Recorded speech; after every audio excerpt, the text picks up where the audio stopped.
The Wholeness Administration is seeking to assure citizens that the government remains committed to the fight against crime even if they have to do so now without a state of public emergency. The assurance comes from Attorney General Marlene Malahoo Fort. Mrs. Malahoo Fort was speaking about the government's plan to deal with crime after the states of public emergency come to an end in January. TVJ's Anthony Lugg reports.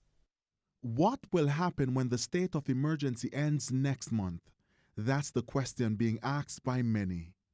It's been the hot topic since the opposition voted last week against the extension of the state of emergency in St. Catherine North, sections of Kingston and St. James.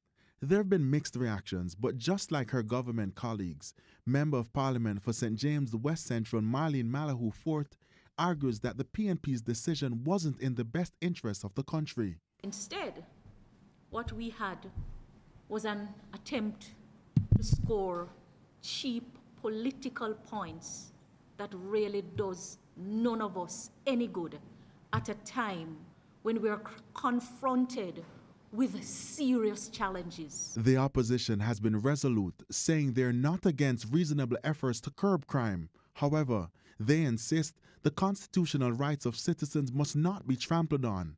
For Mrs. Malahoo Fort, sometimes, ladies and gentlemen, I get angry when I operate in the political realm.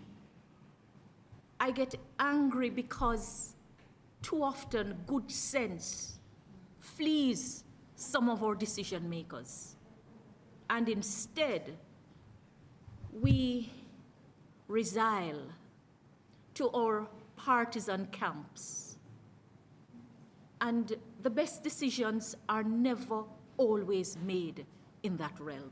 And with the nation awaiting the government's next move and the opposition again demanding a crime plan, the MP for St. James West Central sought to assure citizens that the government will not be letting up.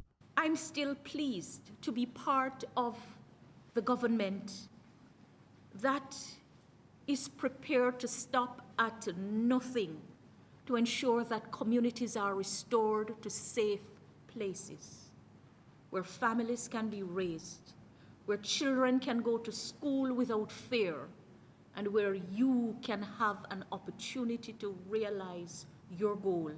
She was speaking at the advanced coaching graduation at the Sam Sharp Teachers College in St. James over the weekend. Anthony Lugg, TVJ News.